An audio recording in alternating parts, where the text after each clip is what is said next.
ሰላም ሰላም፣ እንዴት ናችሁ? ሰላም ናችሁ አላችሁ ወይ? ባላችሁበት ቦታ ሰላማችሁ ብዙ ይበልልኝ። እንዴት ናችሁ? ዛሬ አንድ ነገር ማለት ፈልጌ ነው። እስቲ ዛሬ ሙላቸው ነገር እስቲ ሰብስክራይብ አድርጉኝ ፕሊስ፣ ሰብስክራይብ አድርጉኝ እስቲ ሰብስክራይብ ቢያንስ 1000 ባልሙላ ራሱ 500 እስቲ ልሙላ በእናታችሁ። እንትን እንሆን ቤተሰብ እንሆን። ያያችሁበት ሰዎች እያያችሁ ላይክ እያረጋችሁልኝ ኮሜንት እየጻፋችሁ ሰብስክራይብ እያረጋችሁ ብታልፉ ምን ችግር አለ? እህታችሁ አይደለሁም እንደ እኔ። ከዛ አልፎ ዛሬ አንድ ነገር ማለት ፈልጌ ነው። የገረመኝ የአብርሽ ስራ በጣም ይገርመኛል። ለምን አትሉኝም? በእናታችሁ እኛ ሴቶች ስንባል በጣም የዋህ ነን።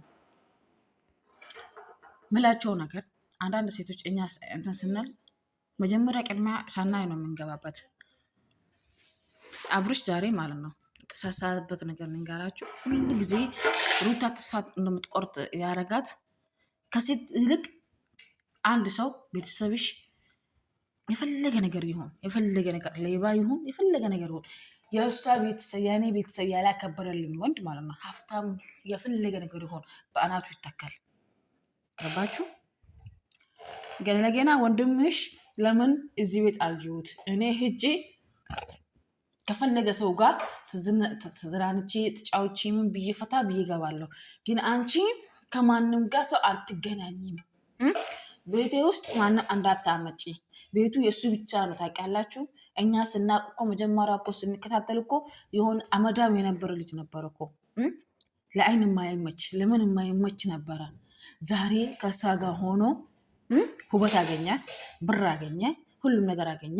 ዛሬ ቤቴ ማንም እንዳይመጣ። ይሄ ልጅ ሌባ ነው። ከሱ በላይ ሌባ አለ እንዴ? ከሱ በላይ ሌባ አለ? በእናታችሁ እስቲ ከተሳሳትኩት ይቅርታ። እኔ በጣም ነበር የምወደው፣ ግን በጣም ነበር የምከተለው። ወላሂ ብላይ በጣም ነው የምወደው። ግን ይሄ ሰውዬ መሆን ሰው አይደለም። አንገት ደፊ አገር አጥፊ ያለ አማራ። ገባችሁ? እቺ ልጅታ ምን ላድርጓት እንደሆነ በጣም ያስፈራኛል። ሩታ ስትባል በጣም የዋህ ሰው ናት። ወላሂ በጣም በጣም በጣም የዋህ ሰው ናት። እስቲ እናንተ ምንድን ነው የምትሉት? አክስቷን የማያከብር ወንድሟን የማያከብር ቤተሰቦቿን የማያከብር ቤተሰቦቹን የማያከብር ዛሬ ቤተሰቦቹን ራሱን ቤተሰብና የእሱ ትዳር የሚያከብር ከሆነ ማለት ነው የሆነ ተዝላላ ልክ እንደ ሽርሙጣ ሴት ያኔ ከፍርሹ ቤት የወጠች ሴት ማለት ነው። ግምሙት ብላ የምትሄድ ሴት ግልልጥ ብላ የምትሄድ ሴትነቷን ማታቅ ክብሯን ማታቅ ለበብር ወንድ መግዛት የምትፈልግ ሴት ሩታ እቺ ቆንጅዬ ክብር ያላት ውበት ያላት ሁሉም ነገር ያላት አላህ ምንም ሳያጎድልባት የሰጣት ጥሏት ማለት ነው። ሰካራም ጋር የሄደው ሰካራም በብር ዛሬ እሱም በብር እንደገዘችው ነገ ሌላ ወንድ በብር እንደምትገዛ አያውቀውም መሰለኝ። ቅርታ ብላ ተናድጃለሁ።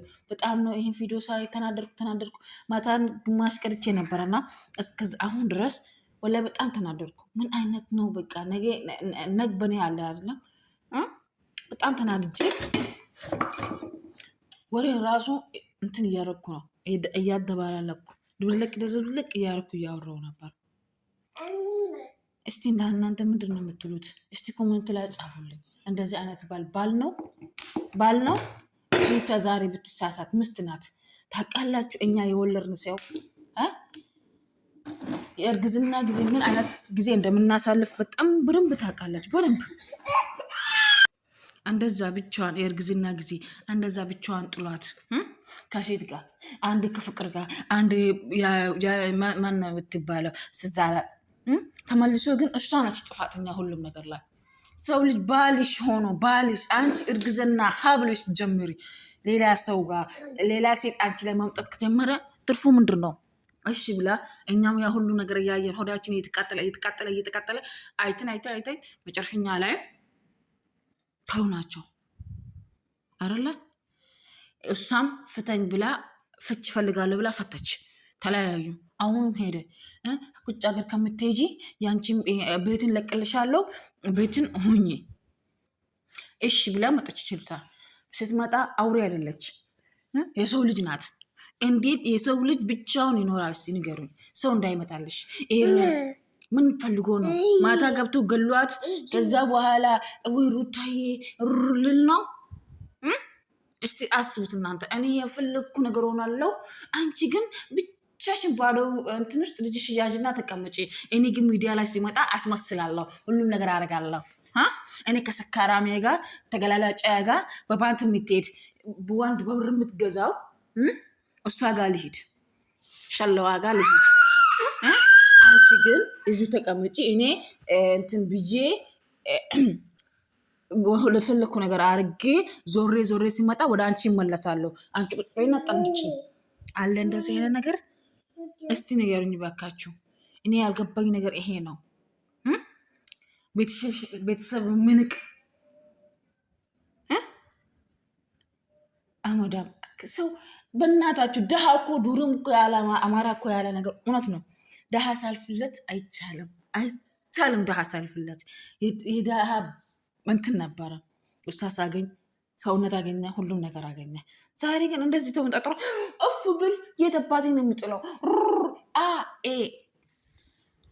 እኔ እሷን በሆን ኑሮ ማለት ነው ወላሂ አስገብቼ ዘይት አፍዬ 3 ሳምንት የፈላ ዘይት ነው የሚጨምርባት።